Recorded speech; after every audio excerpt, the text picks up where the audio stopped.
চলো দেখা যাক রবিবারের বাজারে কি কি আছে। তিনটে তো পার্টি নিয়ে নিয়েছি, এবারে চলো কি কি এনেছে একটু দেখা যাক। রবিবারের বাজার বলে কথা, ভালো ভালো তো কিছু হবেই। চলো দেখে ফেলি তোমাদের সাথে আমি।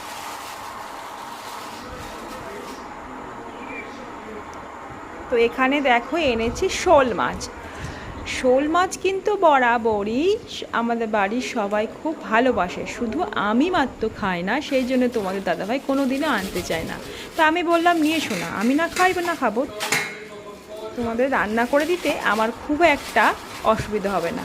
তো ওই জন্য শোল মাছ নিয়ে এসেছি, আর এদিকে এনেছি মোয়াটি মাছ। এটা আমার ভীষণ ভীষণ পছন্দের খাবার।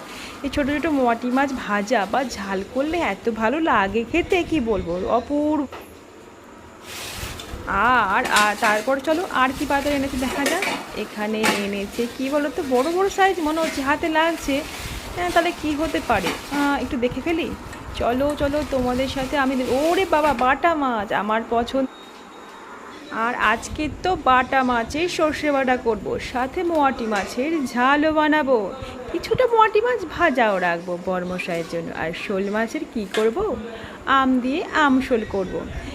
দারুণ লাগে খেতে কি। আচ্ছা আচ্ছা, তোমরা একটা রেসিপি বলে দিও তো, কি রান্না করলে ভালো লাগবে এই শোল মাছ। যদি বলে দাও তাহলে আমিও সেই রান্নাটা করার একটু চেষ্টা করব।